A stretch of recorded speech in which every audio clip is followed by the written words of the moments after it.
been almost 2 years since we last saw Captain Pike on the bridge of the Enterprise, as Season 2 left us with a major cliffhanger. Tonight, Strange New Worlds is back with Season 3, and we're going to break down Hegemony Part 2 live on Thursday Night Geeks. Heads up, spoilers abound, so let's hit it.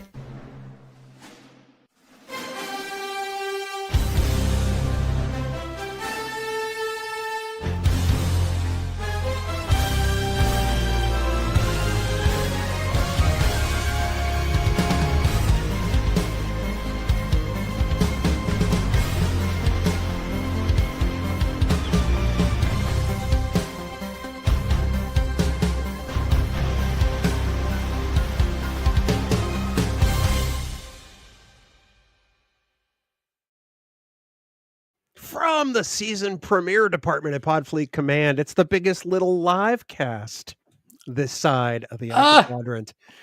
Welcome to Thursday Night Geeks, of course, the live recording of Trek Geeks. Bill Smith alongside the ambassador himself, Dan Davidson, here for... Dan, this is our 17th foray into Thursday nights.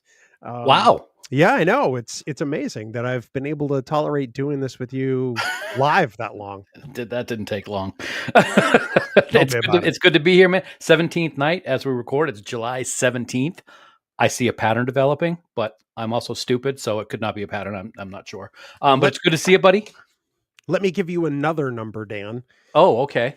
Today, with the release of Season 3, Episode 1 of Star Trek Strange New Worlds, we end a 707-day drought of no new Strange New Worlds. So wow. I raise a glass to the powers that be, my Spock glass, which has margarita in it. Nice. And I toast a brand new season of Strange New Worlds, short as it may be. That's a nice Kelvin Universe Star Trek glass, if I'm seeing it correctly. It is. It's one of the Burger King 2009 glasses. Of course, it has Quinto Spock on there. Very nice. And Spock must have loved margaritas, I think. I'm sure. Who doesn't love margaritas? Jimmy Buffett loved margaritas. He had a whole town named after it. Wow. Thanks for contributing that. What are you drinking tonight, Dan? I got a little different, a little special. This is I have one of my recipes. It's just called chocolate fruit martini. So you take whatever fruit you want. Let me guess. Chocolate and fruit? And fruit. Yep. Little chocolate liqueur, little cream de cacao and cream. And the fruit of choice for me tonight was orange. So I got like one of those Christmas balls that you like slam up on the wall and it breaks all into little pieces and you eat it. It's basically a martini version of that. And it is so good. I haven't had one in a long time, so I'm loving it. Well, that's fantastic. We've got a lot to talk about tonight. Oh yeah. But first, Dan, I'm going to sound spoiler alert because after the jump, we are going to get into some spoilers. So let's make it official.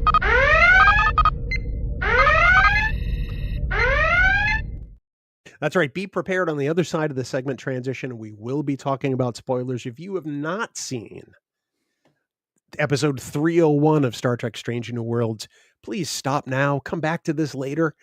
We are not talking about the second episode released tonight.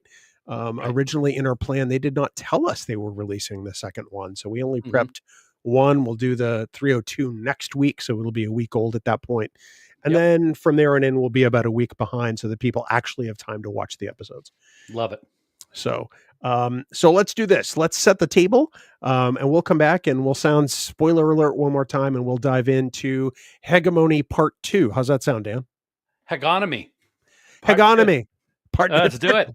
Part 2. All right. Be right back.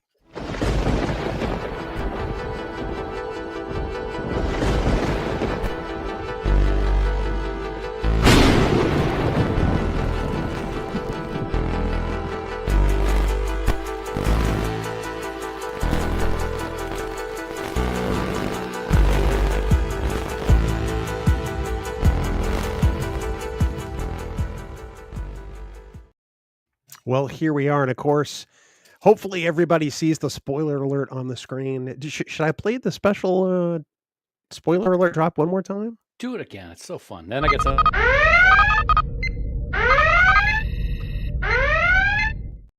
I mean, that looks really cool, doesn't it?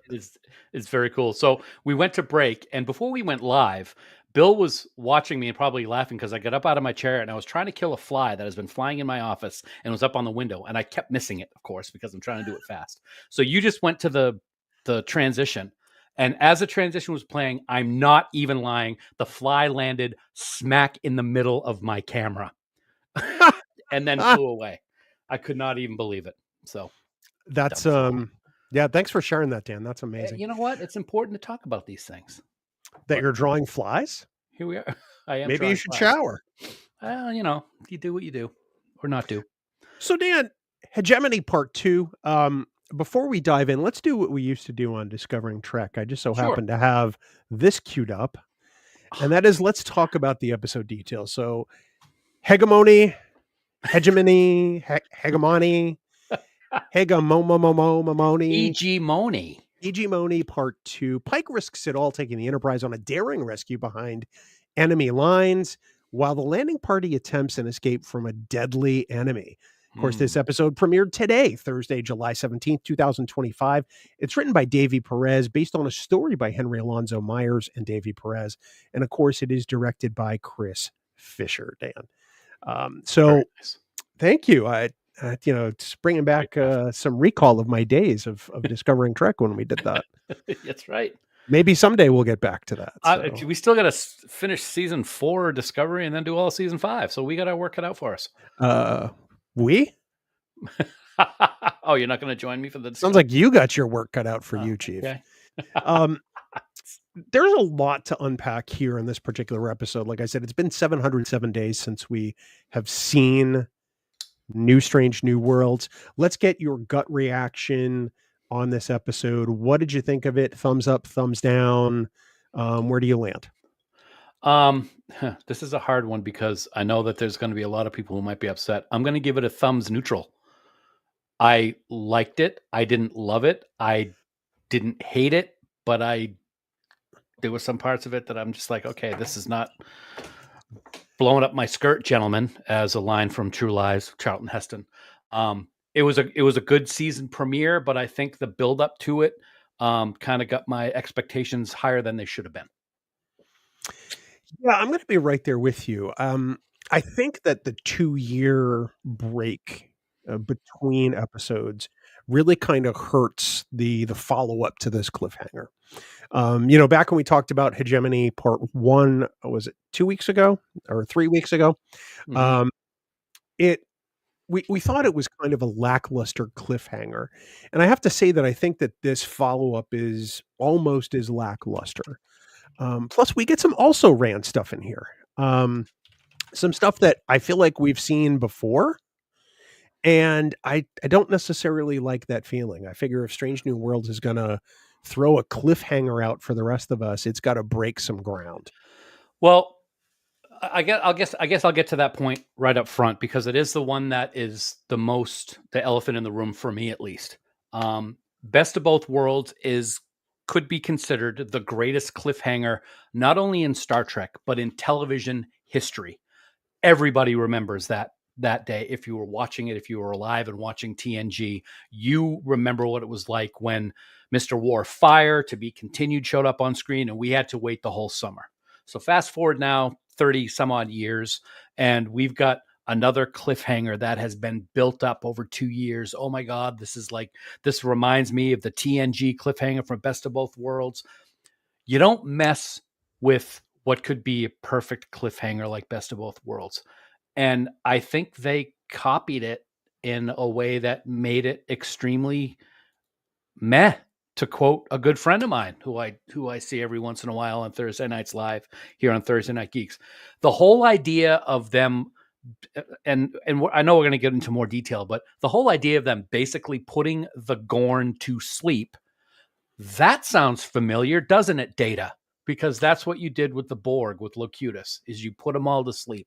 And to me, when that happened, I was like, you couldn't come up with something newer than the biggest cliffhanger Part 2 we've ever seen? It's not just that aspect.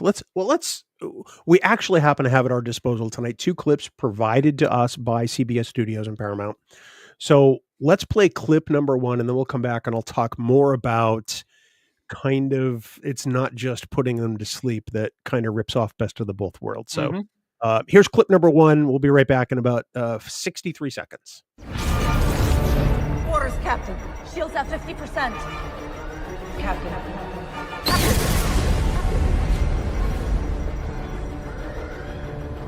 Orders, Captain. Uhura, repeat April's last order. Retreat and rendezvous with the fleet, sir. He gave coordinates. But he didn't say immediately. All right, who's got ideas? Diversionary tactics. We're 2 boxed in. Vent the nacelles, create a cloud. We need to be able to see. Jam their comms so they can't coordinate attacks. That's it. That's the one. The Gorn use light for ship-to-ship messaging. I'm modulating the deflector array to emit a spectrum. Should confuse them for a bit. All right, now how do we beam our people back to Enterprise? Scans indicate the Gorn ships are transport resistant. Even if we get past the shields, we need authorization codes. No time to hack codes. Retreat and rescue. It's the best of a bunch of bad options.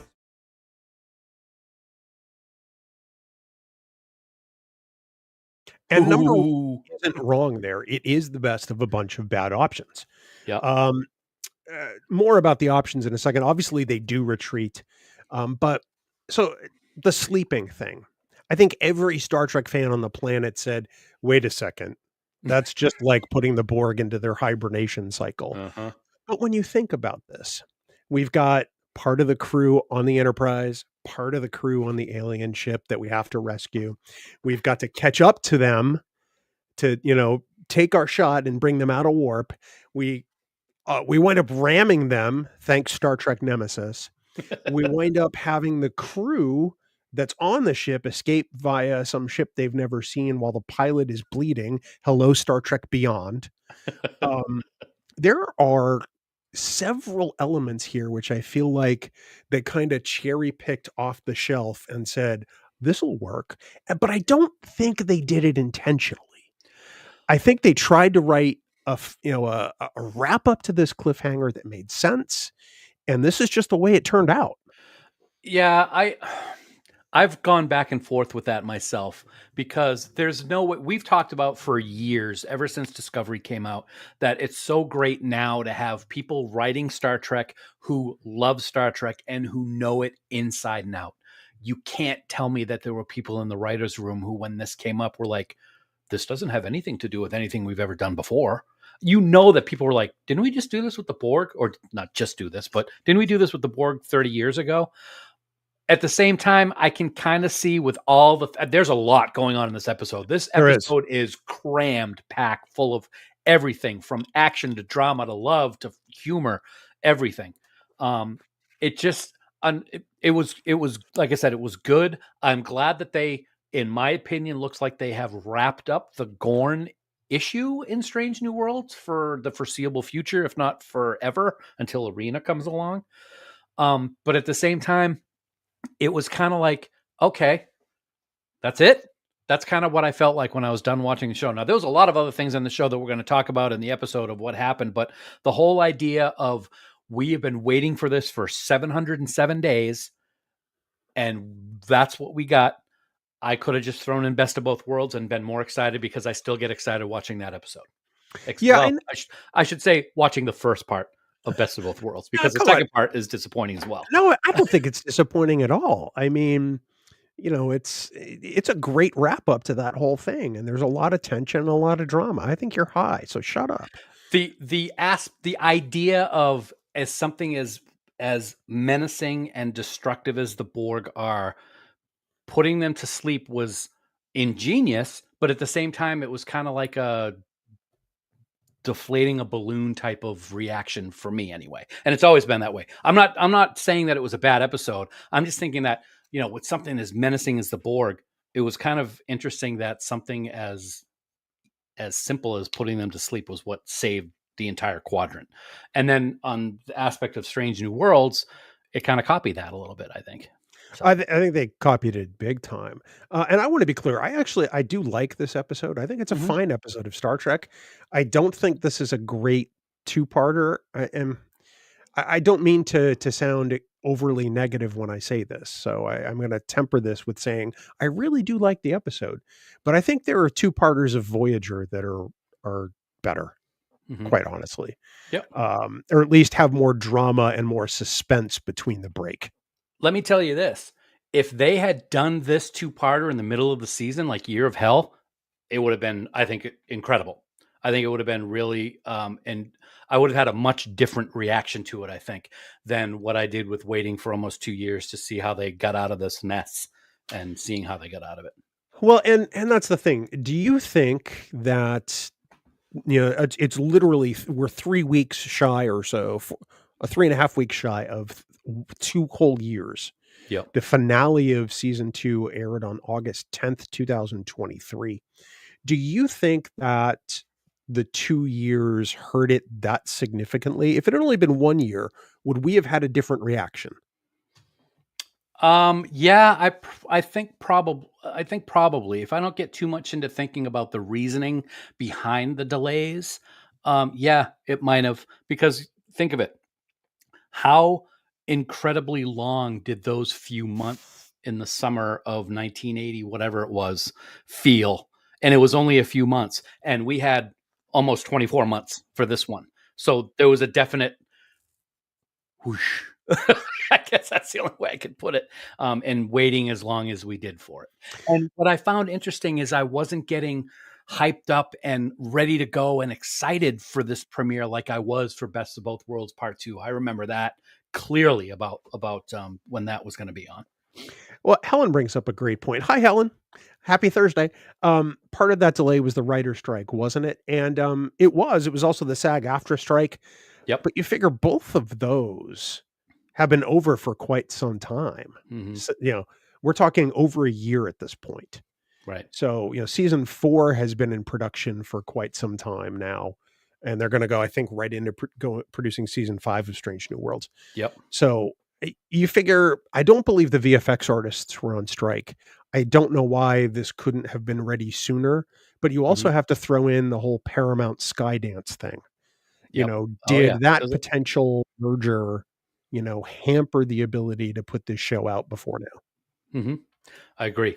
There were a lot of things at play off screen that caused the delay, and I'm sad to say that I think it is reflected a bit in my reaction to this premiere.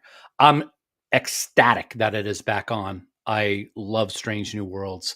I wish I loved this episode more than I do. Not to say I didn't like it, because like I said, I did. I just didn't love it. Yeah, spoiler alert, we liked the episode. Just we didn't love it. And I almost feel guilty saying that, quite frankly, because I do too. I really do. I want to love it. Yeah. There's not a bad performance in this episode. Everybody really brings their A game in the cast. Mm-hmm. You know, they take what's on the page and they deliver it and then some. There's a lot of tension. There's a lot of, you know, high stakes. There's a lot of action. That clip that we showed of all the stuff on the bridge, that is a really intense sequence. Lots of quick cuts, lots of, you know, they could have essentially done a circle around the bridge. Yeah. But kudos to everybody behind the scenes. I really do think that the 2-year gap hurt this episode a little bit in its reception. I'm glad that clip was one that you showed, because that whole camera doing the 360 upside down, that was great. I don't know if we've ever seen that on the bridge. I thought it was really cool and really added to the tension that was going on the bridge at the time. Yeah, Tunde would usually pull out that kind of shot in Discovery in a hallway. You know. Yeah. Get on that turbo lift with the giant railroad tracks and everything. The Wonkavator. Very nice. Very nice. Yeah, Helen brings up another great point. I appreciate that it was a non-violent resolution to the Gorn arc. Absolutely. Yeah. That's one of the things I really appreciate about Strange New Worlds, and how I think it channels TOS exceedingly well. If this is supposed to set us up for, you know, Kirk and company later on, I think that it's great that they're doing this, because we are outmatched and we are outgunned by the Gorn significantly. Mm-hmm. They would clean our chronometers, quite frankly. They're bad guys. They're bad dude. They got a lot of weaponry, and their ships are massive. It's amazing that a lot of the enemies, quote unquote enemies, in modern day Star Trek have really big ships like gigantic ships, starting Yeah. with the Kelvin universe. I mean, Yeah. just massive. One of the things that I do appreciate at the same time, I don't want to sound like a hypocrite because it's along the same lines of what happened when Discovery went off to the 87th century, whatever the frig they did. But I think Akiva Goldsman has said it himself. They decided to do this and put the Gorn to sleep for about 8 years. So they're not going to be seen until Arena. And then maybe they can classify everything so that people don't really know it, so that the vagueness of Captain Kirk in Arena kind of plays into it. And they just pop up again and they can take it from there in TOS land. See, I don't think they have to classify anything. This doesn't have to be a Discovery situation. What happens if the Gorn genetically modify after this, or they evolve as a species, and look different? What if they're not a monoculture like every other member race of the Federation? Just because, plus Kirk never says he's never seen them. Right. Yep. He just says a creature called a Gorn. Gorn. He's just setting the stage for the audience in the captain's log at that point. So I think it'll be fine if they go to sleep, but at this point we have to be done with the Gorn. I think we are. Yeah, I think we are. Yeah. We've spent 2 seasons building it up and building it up and building it up to this. And we've only got what amounts to 2.5 seasons left, quite frankly. Yeah. Yep. We can't dick around with the Gorn anymore. Yeah, and I'm glad that I am glad that they have wrapped that arc, sort of like they wrapped up the whole Pike's future arc in season 1. They kind of wrapped that up. He knows what's going to happen, and they've kind of left it alone. And I think the same thing here. I got to say though, I think Jason just mentioned it also. Anson Mount in this episode is fantastic. Pike has so much going on from a command perspective, from a romance perspective, from a friend perspective. Everything is going wrong. He's yelling at the Admiral in one scene. Come on, Bob, and that kind of thing. And he does great, as Anson always does. He really did a good job, and I really like seeing the different layers of Pike in this episode. But at the same time, there were some parts of it that I'm like, this is why captains don't have relationships. Yeah, and let's read Jason's comment for the audio version. It says, I loved Anson Mount's performance in this episode. We got to see a very serious tone because of his concern for Captain Batel throughout the episode. That's 100% true. I think that Pike is on the verge of breaking in this episode. And that's bad. And I think if he loses Marie, I think he does break. Yeah. I think he's like, why? I think he's almost like the Cage era Pike again. Why am I doing this? Why do I have to be responsible for all of this? It's interesting to see him come to a point where he's going to pray, his father, being, I believe was a professor of religion or whatever it was, or, and he kind of was at odds with his father, but he even went back to that because he's that deeply invested in his relationship with Marie Batel. So it was great that he got that moment of, oh my God, she's going to be okay.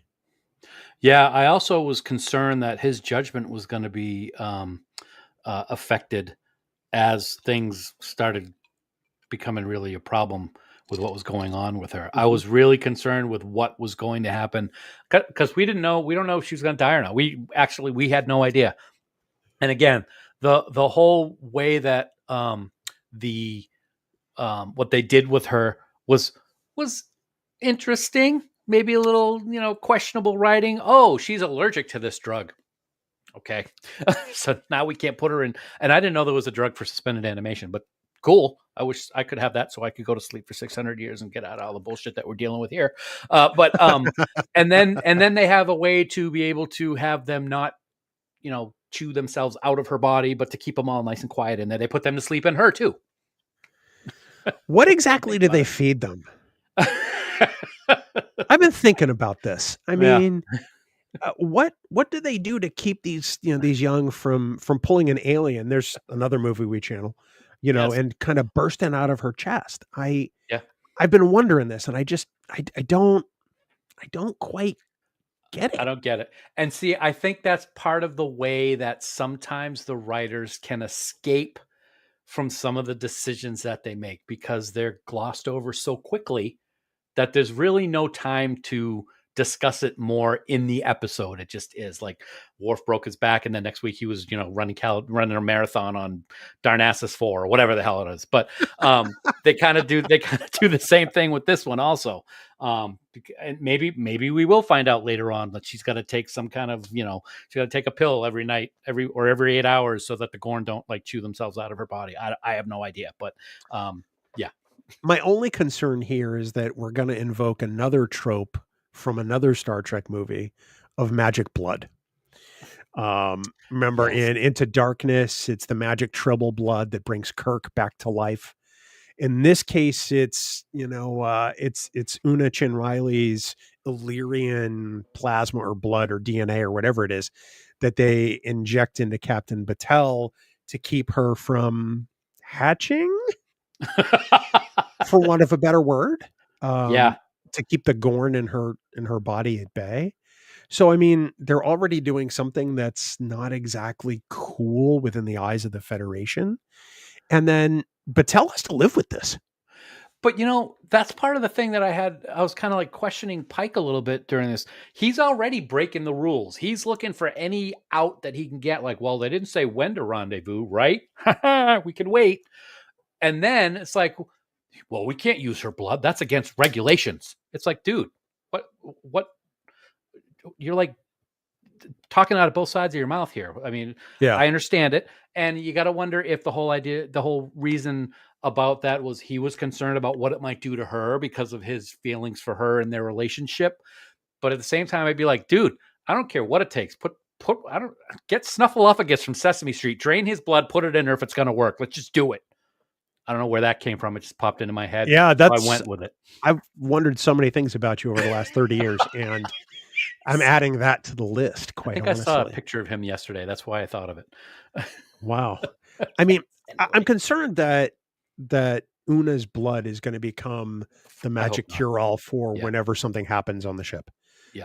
There's a new virus. Oh, can Una give us a pint of blood? Yeah. Because if that's the case, then why does any ship from here on in ever have a disease, take the crew down? And why don't they have a crew member specifically of that race on every starship in the Federation just for that purpose? Sit in a room, play on your iPad, do some, Plants vs. Zombies. And then when somebody gets hurt, here, have a transfusion and go back to your game. Or why aren't we mass producing whatever antigen is in this Illyrian blood? Mm-hmm. And making sure that every Federation ship can just replicate it. Yeah, absolutely. So I think that I worry that that's going to be a crutch, again sometime. Hopefully not. I hope not. I think because that really would be problematic to me. Yeah. I want to talk a little bit about Scotty and Pelia, but let's do this. Oh. Why don't we first do a little business with America? Ooh. And then we can talk about our friends at FanSets, and then we'll come back and we'll look at some comments and we'll continue on with the last half of Hegemony, which I said right this time, just to make everybody happy. Does that sound good? I love it. Let's do it. All right, we'll be right back to talk about FanSets.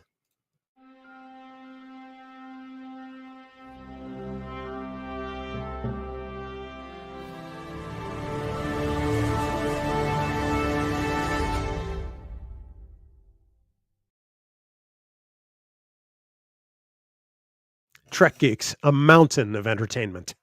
For the audio version, you folks won't understand. You'll have to watch the video version on youtube.com/Trek Geeks to get the hint.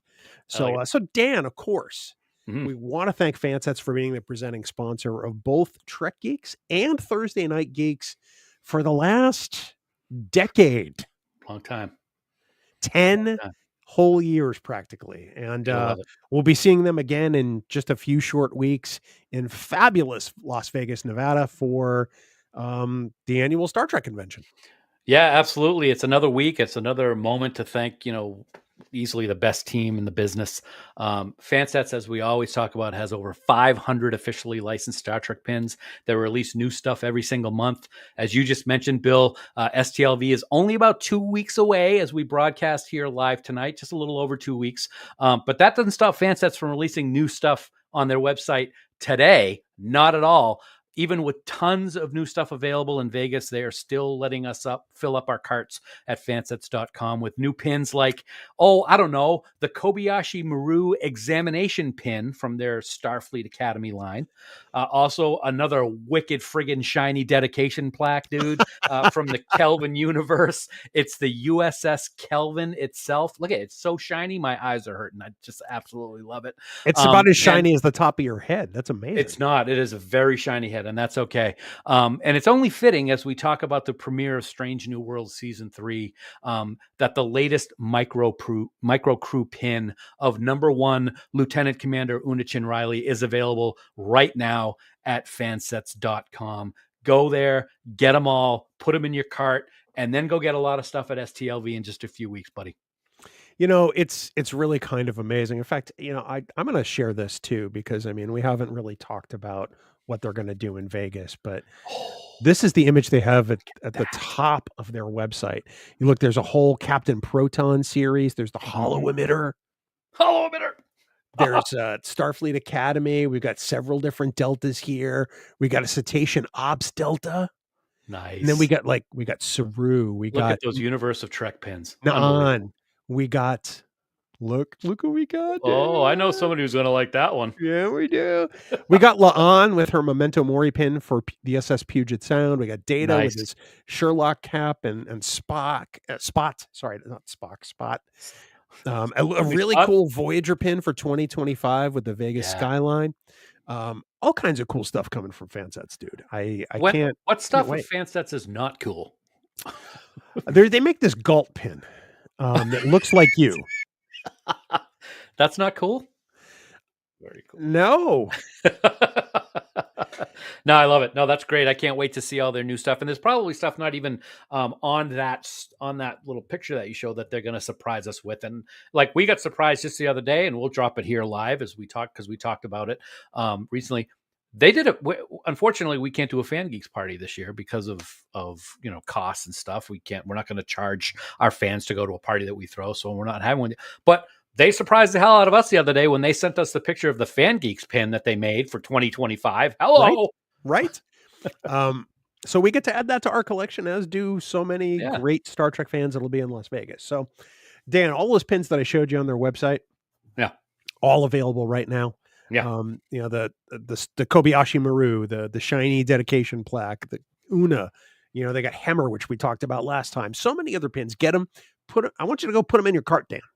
Okay. And then once you put all of the pins in your cart, you're going to check out and you're going to use the special discount code word Trek Geeks. Mm-hmm. That's Trek Geeks in all capital letters, no spaces, for 10% off your entire order, Dan. Mm-hmm. Now, keep in mind, if you buy all those pins, right, you're probably going to have more than $30 there in your cart. That means you're automatically going to get free shipping in the United States. And who doesn't love free shipping? Say what? That's awesome. I said free shipping. Free shipping. FanSets. Our pins have character, and we thank our friends at FanSets for being the presenting sponsor of Trek Geeks and Thursday Night Geeks.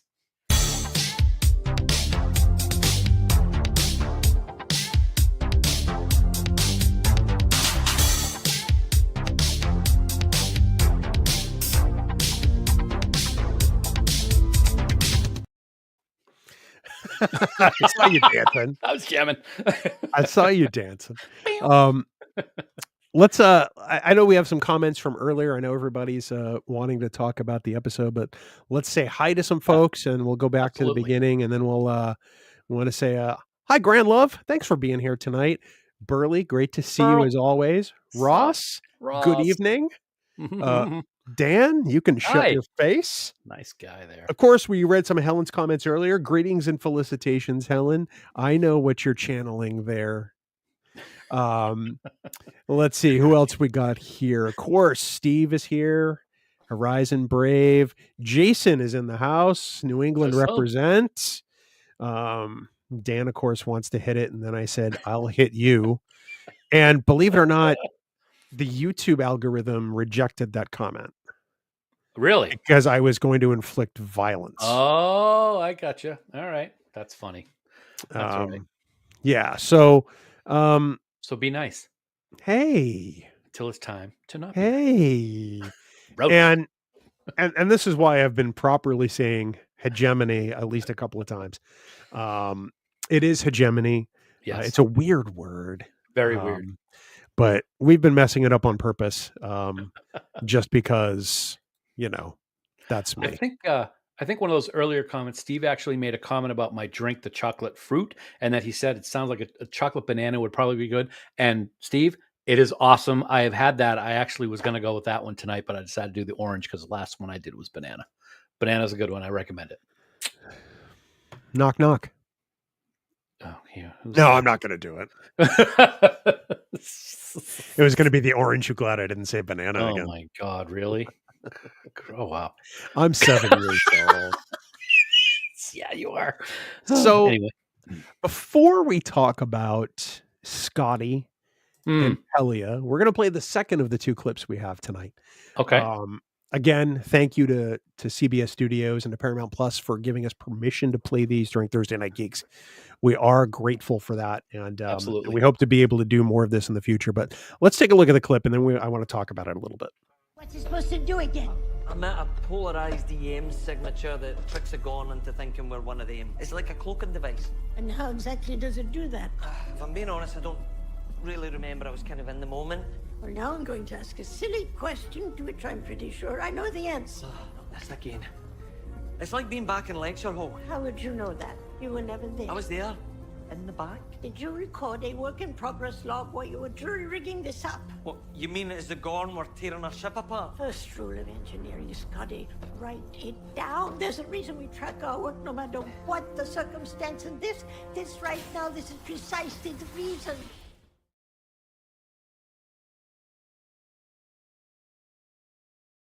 I don't know if you know this, but a new season of Star Trek Strange New Worlds is streaming July 17th. What? I know. This is not the Scotty we're used to.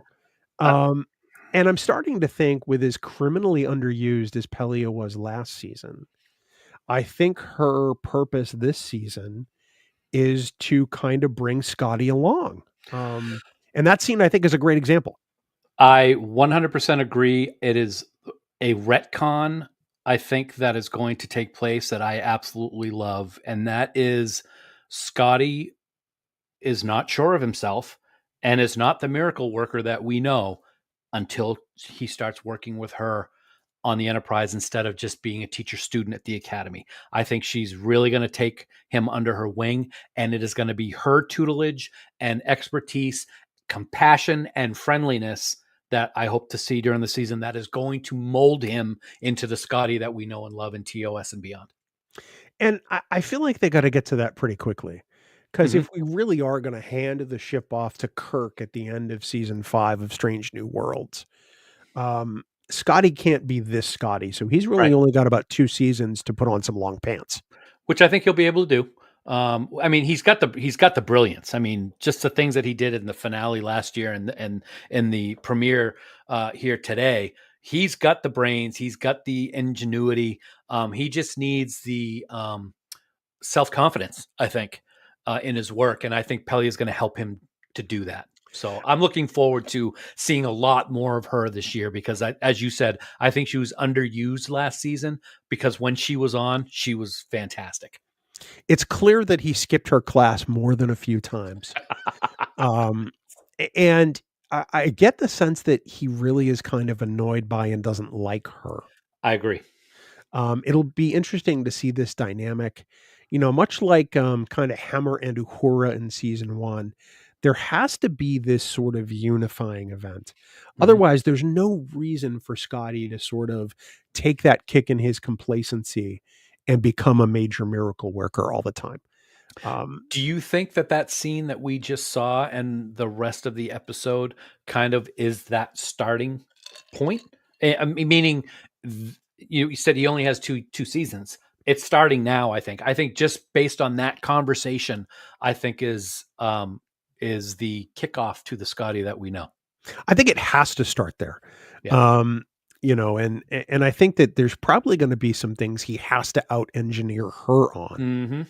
where she kind of gains that respect for him, because Right. right now she doesn't. She doesn't Right. respect him.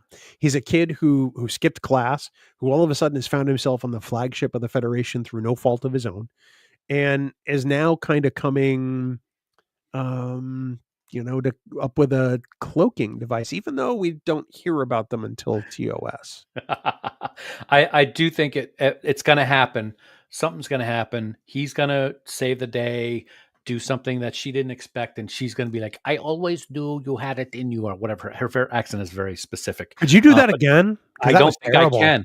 I know it was very bad. It was very bad. So I'm not going to do it again. And I will say, sometimes it's hard for me to understand what she's saying because that accent that she uses is so strong. I've had to rewind a couple of times. Yeah. By the way, Dan Ross says bananas are nasty, Dan. Yeah, but you know what? Tough.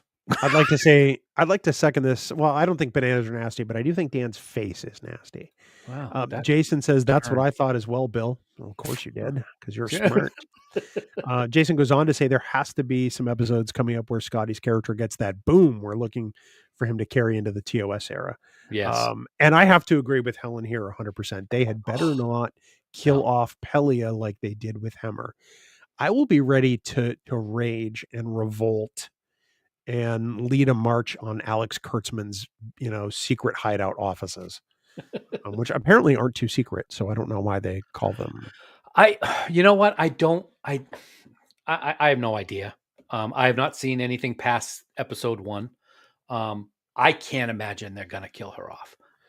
I think that would be a huge mistake. Now, of course, we've never heard about her before, so why? But no, I hope they don't. I think she's a great character. I was a little skeptical at first when they announced Carol was going to be doing this role and what she was going to bring to Star Trek based on her past performances and shows. She's good in Hunters, by the way, if you haven't seen that. But I've really grown to enjoy the character, and I hope we see a lot more of her this season. I was worried she was going to be like the Spinal Tap drummer of the season. I felt like we were going to have a different chief engineer every season, almost like the beginning of TNG. Yeah. Where every episode they had somebody different practically. Yeah. Whether there's Chief Argyle or Leland T. Lynch or the woman whose name we never learned. I'm glad that she's hanging around. I can't imagine, given how old she is, that they'll kill her off. I imagine that she'll kind of like Nan on Discovery. Yes. She'll go off on some mission with some alien race. Yep. Or maybe even meet up with her own people. I don't know. But or that's go on a long vacation with Guinan because they're both old like that and have been around for so long and want to go chill out together. Your face is old. It is. It's very old. We kind of have to talk about Spock and Chapel. Do we? Yeah, we do. We do. The moment that we've suspected was coming since the first time we realized that they were going to get it is really kind of finally here. Uh-huh. Chapel's like, I'm going to go off and do my thing, and that means I need to be alone and blah, blah, blah. And I'm paraphrasing. But and Spock is not taking it well. Not at all. Not at all. It's clear that Spock would rather be with her than T'Pring. Oh, absolutely. Yep. And I was concerned he was going to turn into like the Glenn Close of Vulcans with Fatal Attraction if things went bad. So I'm glad that they got everything straightened out in the middle of a major medical crisis with a captain of another starship who, by the way, there was nobody else in sickbay. What's going on with that? Anyway, but yes. Were we going to find a Sailot stirring in a pot at some point? Yes, absolutely. Yep.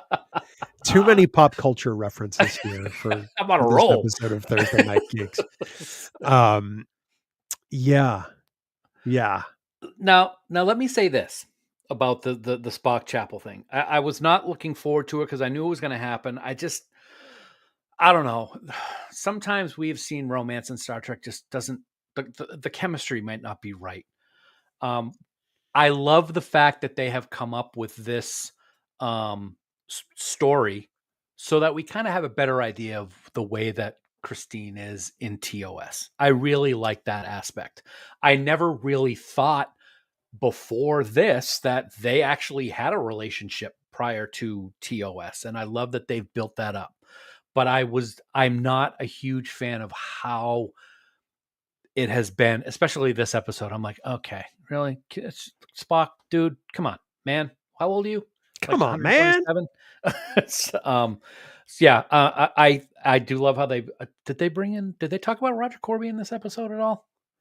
I know that it's been discussed online, so I don't know if I'm just seeing that from out there before. We don't have Garcia here to keep us honest tonight. So I know, right? Somebody, if anybody remembers in chat, just let us know. Yeah, we do know that he's going to be in this episode. That has been part of the trailers and everything like that. Yeah. And it'll be interesting to see, because I think there is a clip or a picture out there of Spock meeting Corby, and it's like the Vulcan is going to be the jealous guy. You know what's going to happen. There's a clip. CBS sent it to me. I didn't use it for this week, obviously, because we're not talking about it. Yep. I know he's not mentioned, Dan. Okay. Thank you, Ross. Before you go on real sec, I want to talk about Helen's point, because I don't want to lose it before we move on. Them stopping and talk about their feelings in the middle of a crisis was straight out of Disco. I screamed that at my television, Helen, when I first watched the screener for this. I'm like, what are we doing here? The Gorn. Yeah. It's the friggin' Gorn. And we're stopping to talk about our relationship. Okay. So sorry, I got that out of my system. And continue. Forgive me for not remembering, because I haven't watched it in a couple weeks. Wasn't Christine giving Spock a hard time for wanting to bring it up at the time that he was bringing it up? Or was it the other way around? I can't remember. But it's like, yeah, we got a crisis going on. She's dying. We have to figure out how to save her because she's allergic to the suspended animation drug. Suspendo, I guess we'll call it that. Suspendo. But Suspendinol. Side effects include falling asleep for a long period of time. Okay. I thought that one of them brought it up, and it's like, yeah, there's time for stuff later, guys. If you survive this, Bill's dying done. Over here.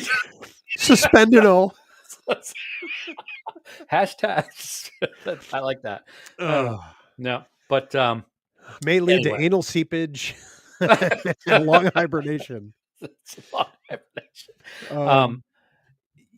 Do you think that this is the end of that whole thing? Because she's going away, Roger Corby's going to get involved in her life, and is this the end of it until the TOS Christine that we know shows up? Because I'm not sure. I don't know. I think that there may be some awkward situations, perhaps a situation that kind of thrusts them together that they don't mean for it to. But I kind of get the sense that maybe they're not done, even though she's clearly going to be with Roger in the next episode. Yes. Okay. That's next episode. Okay. It is. All right. That clip that CBS sent me, they sent me clips for 301 and 302. Oh, okay. That clip with Chapel and Corby beaming in is in the next episode. Oh, okay. I'm planning on watching that in the next couple days. I haven't seen it yet. You're damn right you will, because you're gonna have to watch it for next week, you jerk. I know that. I will do so. I want it to be done, because the longer it goes on, the harder it is to tie it to TOS. Mm-hmm. Yeah, you're right. Because Christine becomes this. And I hate saying this, because I love what Jess Bush is doing with Christine Chapel. I love what they're giving her to do with Christine Chapel. It's more than Majel ever got as Chapel. But the Christine Chapel of TOS is very caregiving and almost subservient to Dr. McCoy. Yep. She carries this torch for Spock. But they make it seem in TOS like almost like a girlish crush. Exactly. I always thought it was something that was just her. Unrequited. Yeah. Yep. It needs to be done now, simply just because it's not going to be believable when we get to TOS that they've broken it off. Oh yeah, they used to be together and now they're not, and now they act like it never happened.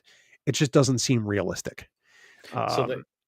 So they have to take care of that now. They have to end the relationship. We got that. We need the Pelia Scotty thing to get off the ground so that he becomes the person we want. And the captain's quarters has to be reduced in size by 97% by the time we get to TOS. And the bar has to be gone. It doesn't have to be. Oh, it's just never seen. Yeah. It's just never seen. And they really don't have to reduce the size of the quarters. I mean, you think of Discovery and everybody going, oh my God, it looks too futuristic. It doesn't look like it's before TOS.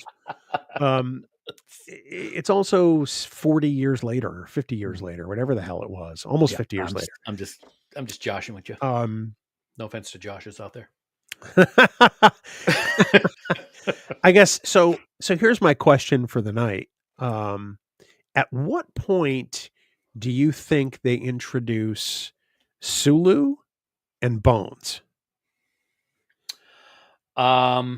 Sulu, I'm not sure. I know that he was there longer than, he's one of the first ones that we know of. I'd like to see McCoy soon.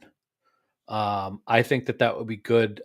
Obviously they're going to build up so that the end of season 5 is basically turning it over to TOS. So we need to have someone playing Bones. I would say at least not until season 4. We're not going to see him until season 4. That's my call. I'm going to say season 5. I think they come on board with Kirk. Okay. Or at least Sulu transfers in when Kirk takes command and Kirk brings Bones with him. That's my prediction. I don't think we're going to get any more TOS characters. Now, of course, now that I've said that, every prediction I made on Discovering Trek, with the exception of one, was wrong. Right. Now, I do like your idea of season 5. When I say season 4, I basically just mean it's not going to be this season. Yeah. I don't think any of those people are going to come in season 3. So it'll be after. Yeah. So before we wrap tonight, I want to talk about the landing party getting off the Gorn ship. I really thought that was an effective use of those characters. And I really thought that kind of the quasi PTSD that Lon was experiencing was really was on the mark, dead center for that character. I thought it was believable. I thought it was portrayed well. Everything else after that seemed like that cartoon where there's this giant mathematic equation and there's one giant part of it here and there's one giant part of it here. And then in the middle it says, and then a miracle happens. They knew what they had. They had the crew on the Gorn ship. They knew what they had to get them to, which is off the Gorn ship. Yeah. And then all that stuff in the middle. I thought that really, I thought the Lon part was the most believable part of that entire sequence. Yeah, here's what I liked and here's what I didn't like about the crew on the Gorn ship. I'm tired of these tropes of these giant alien ships that look like they're the inside of a whale's stomach when you're on the ship. It's just so it's a Gorn ship, but it looks like it's organic. It's like Tin Man. It's like Gomtu or whatever the episode Tin Man. Yeah, I'm tired of that because we've seen it in so many different things, and I didn't like that at all. I loved the banter back and forth and the discussion during what are they going to do and all and I got to go pull this phaser out of this pile of crap over here, that kind of stuff. I thought that was great. And I love the character development because there was development between all of them in that.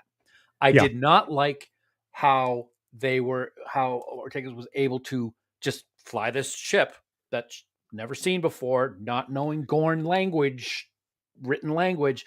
And I said this to you off before we went live, and it's just something that's always bothered me, is whenever you see blood on some TV shows, it really looks like blood. Breaking Bad or Sons of Anarchy. It's this pool of black sludge looking. Yeah. I've on more than one occasion, and this episode is another one, when she's bleeding all over the ship that basically, and by the way, anybody who's been to Disney World, the ship that she's flying looks like the thing that you're strapped into when you're on the Avatar ride. Just saying, it's like kind of like a motorcycle. But when she's bleeding all over it, it's very watery and see-through, and it takes away from the realness of the issue because it's like, that is so fake looking blood. That bothered me. But the acting and the crew was awesome. But inside of a belly and runny blood. Didn't like I it. was really worried that we were going to lose Ortegas in I the was too. premiere Yeah. because we know that character doesn't make it to TOS. Yeah. We don't know if she transfers off or if she befalls some fate Mhm. because she's wearing a red shirt but yet sits at the helm. I don't know. I don't want Ortegas to be a red shirt. It's essentially, fantastic. Yeah. I love the character. I love Melissa, Mhm. but I'm worried that at some point over this season or the next one that we're going to lose somebody. We have to lose somebody. I think we're going to lose more than a body. We're going to lose a couple people, I think, before all is said and done. And that's just the day we're in now.